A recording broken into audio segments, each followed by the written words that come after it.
കൂടുതൽ വാർത്തകളും വീഡിയോകളും കാണാൻ ഈ ചാനൽ സബ്സ്ക്രൈബ് ചെയ്യുക. കൂടെ ബെൽ ബട്ടൺ അമർത്തുക. നമസ്കാരം. ഐശ്വര്യപൂർണമായ ഭവനം എങ്ങനെയായിരിക്കണം?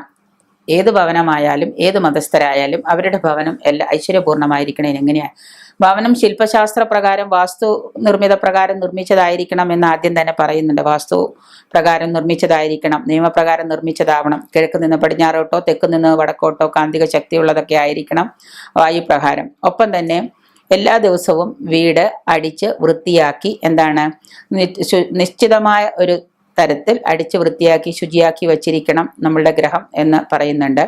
വിളക്ക് കൊളുത്തുന്നൊരു ശീലം രാവിലെയും ബ്രാഹ്മമുഹൂർത്തത്തിലും വൈകിട്ട് ത്രിസന്ധ്യയ്ക്കും നമ്മൾ ഗ്രഹത്തിൽ വിളക്ക് കൊളുത്തുന്ന 5 തിരിയിട്ടോ 2 തിരിയിട്ടോ വിളക്ക് കൊളുത്തുന്നത്, ശുദ്ധമായ വിളക്കെണ്ണ ഒഴിച്ച് വിളക്ക് കൊളുത്തുന്നത് വളരെ ശുദ്ധമായ കാര്യമാണ്. അത് ഉണ്ടായിരിക്കണം. പൂജാമുറിയുള്ളവിടത്താണെങ്കിൽ പൂജാമുറിയുള്ള വീടുകളിലാണെങ്കിൽ പൂജാമുറിയിൽ ഗ്രഹത്തിൽ അല്ലെങ്കിൽ ഗ്രഹത്തിന്റെ പൂമുഖത്ത് നമ്മൾ രാവിലെയും വൈകുന്നേരവും ഗ്രഹത്തിൽ വിളക്ക് കൊളുത്തി വയ്ക്കണം. വീടിന്റെ മുൻവശത്ത് ഉണ്ടായിരിക്കണം. തുളസി തറയുള്ള വീടുകളാണെങ്കിൽ തുളസി തറയിലും തിരി കത്തിക്കുന്നത് ശുഭമാണ്. വീട്ടുമുറ്റത്ത് പൂന്തോട്ടം ഉണ്ടാവണം. ചെറിയ തോതിലെങ്കിലും പുഷ്പങ്ങളുള്ള പൂന്തോട്ടം ഉണ്ടായിരിക്കണം വീട്ടുമുറ്റത്ത്. വീടിന് ചുറ്റും നിശ്ചിതമായ അകലത്തിൽ എന്തെങ്കിലും സ്ഥലമുണ്ടെങ്കിൽ നല്ല വൃക്ഷങ്ങൾ നട്ടുപിടിപ്പിക്കണം. അത് പലതരത്തിലുള്ള വൃക്ഷങ്ങൾ പറയുന്നുണ്ട്. വടക്ക് വശത്ത്, തെക്ക് വശത്ത്, കിഴക്ക് വശത്ത് ഇന്ന വൃക്ഷങ്ങളായിരിക്കണം എന്ന് പറയുന്നുണ്ട്. ആ തരത്തിലുള്ള വൃക്ഷങ്ങളോ ചെടികളോ സസ്യങ്ങളോ അടുക്കള പൂന്തോട്ടത്തിലാണെങ്കിൽ അടുക്കളത്തോട്ടത്തിലാണെങ്കിൽ അടുക്കളയ്ക്ക് ഉചിതമായ രീതിയിലുള്ള സസ്യങ്ങളോ വെച്ച് നട്ടുപിടിപ്പിക്കണം എന്ന് പറയുന്നുണ്ട്. ഒപ്പം തന്നെ മലിന വസ്തുക്കൾ നീക്കം ചെയ്യാനും നശിപ്പിച്ചു കളയാനുമുള്ള സംവിധാനവും നമ്മുടെ വീടുകളിൽ ഉണ്ടായിരിക്കണം. ഓരോന്നിനും അതിന്റെ സ്ഥാനം പറയുന്നുണ്ട്. അതനുസരിച്ച് വേണം നമ്മൾ അത് പിന്തുടർന്ന് പോരാൻ.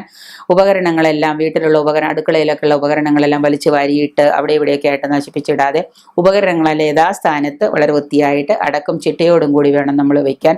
വീടും പരിസരവും എല്ലാ ദിവസവും വൃത്തിയാക്കി വയ്ക്കുന്നതിന് നിത്യേന വീടും പരിസരവും എല്ലാം വൃത്തിയാക്കി വയ്ക്കുക. വളരെ നല്ല രീതിയിൽ തന്നെ അവിടെ ചേട്ടാവതിയെ കളഞ്ഞ് കലിയെല്ലാം ഇറക്കി കളഞ്ഞ് അടിച്ച് വൃത്തിയാക്കി വേണം സൂക്ഷിക്കാൻ. വീടും പരിസരവും പുല്ല് പിടിച്ചാൽ നിത്യേന പുല്ലൊക്കെ പറിച്ചു മാറ്റി നല്ല ഭംഗിയാക്കി സൂക്ഷിക്കാം. വീട്ടിലെ ചിതല് മാറാല ഇവയൊക്കെ അടിച്ച് കളഞ്ഞ് വൃത്തിയാക്കി വെള്ളം തളിച്ച് വേണം ഉപയോഗിക്കാൻ. നിത്യേന തൂത്തുവാരാനും വൃത്തിയാക്കാനും ആരും മടിക്കരുത്. തുണി കൊണ്ട് അഴുക്കുകളൊക്കെ തുടച്ചു മാറ്റി നല്ല ഭംഗിയാക്കിയിട്ട് വെക്കണം.